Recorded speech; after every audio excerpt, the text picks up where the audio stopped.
రాజేందర్ రెడ్డి గారు, అదేవిధంగా తాండూరు శాసనసభ్యులు మిత్రులు మనోహర్ రెడ్డి గారు, చేవెళ్ల శాసనసభ్యులు కాళే యాదయ్య గారు, రాజేంద్రనగర్ శాసనసభ్యులు పెద్దలు ప్రకాష్ గౌడ్ గారు, అదేవిధంగా మిత్రులు మాజీ పార్లమెంట్ సభ్యులు డాక్టర్ రంజిత్ రెడ్డి గారు, చేవెళ్ల ముఖ్యమైన నాయకులు భీమ్ భరత్ గారు, అదేవిధంగా కార్పొరేషన్ చైర్మన్ రంగారెడ్డి జిల్లా అధ్యక్షులు నరసింహారెడ్డి గారు, వికారాబాద్ జిల్లా పార్టీ అధ్యక్షులు దారా సింగ్ గారు, అదేవిధంగా ఈ మున్సిపల్ ఎన్నికల ఇన్ఛార్జ్ హైదరాబాద్ నగర మాజీ మేయర్ బొంతు రామ్మోహన్ గారు, కార్పొరేషన్ చైర్పర్సన్ కాల్వ సుజాత గారు,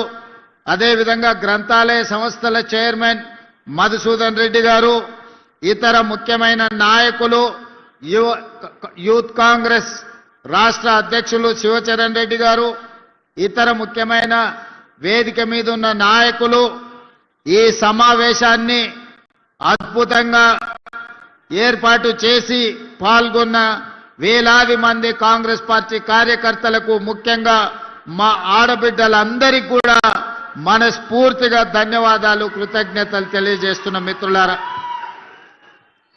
మిత్రులారా, ఈనాడు 2 సంవత్సరాలు పూర్తి చేసుకున్న సందర్భంగా పేద ప్రజలందరూ కలిసి తెచ్చుకున్న ప్రజాపాలనలో ఎన్నో సంక్షేమ పథకాలను అమలు చేస్తూ, అప్పులున్నా పోయిన వాళ్ళు ఎన్నో తప్పులు చేసినా ఈనాడు వాటిని సరిదిద్దుకుంటూ అభివృద్ధి పదాన నడిపించే ప్రయత్నం చేస్తున్నాం. ఈరోజు ముఖ్యంగా రంగారెడ్డి జిల్లాలో ఉన్న మున్సిపల్ ఎన్నికలకు సంబంధించి ఈరోజు రంగారెడ్డి జిల్లా ప్రజల్ని నేను ఆలోచన చేసి నిర్ణయం తీసుకోమని విజ్ఞప్తి చేస్తున్నా. అది కొడంగల్ నియోజకవర్గంలో ఉన్న 3 మున్సిపాలిటీలు కావచ్చు, తాండూరు నియోజకవర్గంలో ఉన్న మున్సిపాలిటీలు కావచ్చు, పరిగిలో ఉన్న మున్సిపాలిటీలు కావచ్చు, వికారాబాద్, చేవెళ్ల, మహేశ్వరం, అదేవిధంగా మనకు మేడ్చల్, మల్కాజ్గిరిలో ఉన్న మున్సిపల్ ఎన్నికల్లో పోటీ చేస్తున్న అభ్యర్థులను అక్కడి ఓటర్లందరినీ ఆలోచన చేయమని నేను ఈరోజు మీ అందరికీ విజ్ఞప్తి చేస్తున్నా.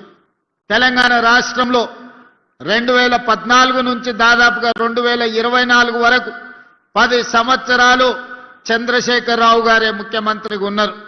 వారి కుమారుడు తారక రామారావు గారే మున్సిపల్ శాఖ మంత్రిగా ఉన్నారు. అదేవిధంగా కేంద్రంలో నరేంద్ర మోడీ గారు 3వసారి ప్రధానమంత్రి అయిండు. 12 సంవత్సరాల నుంచి ప్రధానమంత్రిగా కొనసాగుతున్నాడు. ఏనాడు కూడా ఈ పార్టీలు కానీ బీఆర్ఎస్, బీజేపీ మన స్థానిక సమస్యల్ని పరిష్కరించాలనో, మన మున్సిపాలిటీలలో సీసీ రోడ్లు వేయాలనో, అండర్ గ్రౌండ్ డ్రైనేజ్ నిర్మించాలనో, లేకపోతే మన వీధి దీపాలను సరిదిద్దాలనో, అంతెందుకు పేద ప్రజల గుర్తింపైన రేషన్ కార్డు ఇవ్వాలన్న ఆలోచన కూడా ఈ పార్టీలు చెయ్యలేదు. ఇవాళ వార్డు మెంబర్ అయినా, సర్పంచ్ అయినా, మున్సిపల్ ఎన్నికలైనా భారతీయ జనతా పార్టీ నాయకులు మా మోడీ గారిని చూసి ఓటేయండి అని అడుగుతున్నారు. నేను ఒక్క మాట అడగదలుచుకున్న బీజేపీ నాయకులను, పెళ్లి పెద్దను చూసి పిల్లనిస్తే పిల్లగానోడు పనికిరానోడైతే సంసారం చేసేది ఎవరు అని నేను అడుగుతున్నా. పెళ్లి పెద్ద మంచి చెడ్డ చెప్పడానికే ఉంటాడు కానీ సంసారం చేయాల్సింది, కుటుంబాన్ని నడపాల్సింది పెళ్లి పిల్లగాడే తప్ప పెళ్లి పెద్ద కాదు. అందుకే ఇవాళ మీ మున్సిపల్ ఎన్నికల్లో కౌన్సిలర్లు కానీ, కార్పొరేటర్లు కానీ ఈరోజు మీ సమస్యల్ని పరిష్కరించాలి అంటే మోడీని చూసి ఓటేస్తే ఈ గల్లీలో ఉండే బోడిగాడు మనకు పని చెయ్యకపోతే పోయి మోడీని అడగగలమా మనము? అదేవిధంగా ఈరోజు బీఆర్ఎస్ వాళ్ళు మొన్న జరిగిన శాసనసభ ఎన్నికల్లో అధికారం పోయింది. ఆ తర్వాత పార్లమెంట్ ఎన్నికల్లో గుండు సున్నా వచ్చింది. ఆ తర్వాత సర్పంచ్ ఎన్నికల్లో మీరందరూ కాంగ్రెస్ పార్టీ కార్యకర్తలు కలిసి బీఆర్ఎస్ పార్టీని బొందదీసి పాతి పెట్టారు. ఇక మా వల్ల కాదు కాంగ్రెస్ వాళ్ళతో గెలుచుడు, కాంగ్రెస్ తో పోటీ పడుడని బీఆర్ఎస్ వాళ్ళు పోయి ఈ రోజు అడ్డా మీది పైల్వాన్లను బీజేపీ వాళ్ళను